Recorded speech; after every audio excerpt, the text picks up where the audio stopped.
হঠাৎ হরিণটা আমাকে ফেলে দিল, এই যা। তো হ্যালো বন্ধুরা, সবাই কেমন আছো? চলে এলাম একটা নতুন ভিডিও নিয়ে। তো আজকে আমরা যাবো একটা পার্কে। তার আগে তোমাদের আমাদের সুন্দরীর সাথে দেখা করাই। তো এই হচ্ছে আমার সুন্দরী। তো সবাই কমেন্টে বলো আমার সুন্দরীকে কেমন দেখতে। তারপরে আর দেরি না করে সুন্দরীর উপরে উঠে বসলাম। তো চলো এখন যা যা। তো তারপরে চলে এলাম আমাদের সেই বিখ্যাত ভাঙাচড়া ব্রিজে। ব্রিজটপকে গাড়িটা দিয়ে দিলাম আমার বন্ধুর কাছে, যাতে আমি পিছনে বসে ভালোভাবে মেয়ে দেখতে দেখতে যেতে পারি। তো তারপর নদী নালা টপকে চলে এলাম আমি। তারপর আমি আমার 60,000 টাকা চশমাটা চোখে পরে নিলাম, যাতে একটু নাক নাক লাগে আর কি। এমনিতে কেউ আমাকে পাত্তাই দেয় না, তাও আমি লাইন মারি যদি ভুল করে একটা পড়ে যায়।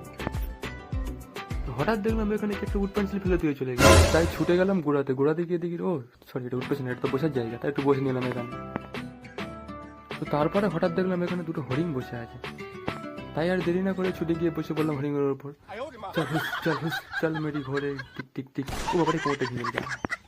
তো আমি এখন হালকা করে রেস্ট নিয়ে নিই। যদি ভিডিওটা ভালো লাগে একটা লাইক করে দেবো, চ্যানেলটাকে সাবস্ক্রাইব করে দেবো। পরে দেখা হচ্ছে, বাই বাই।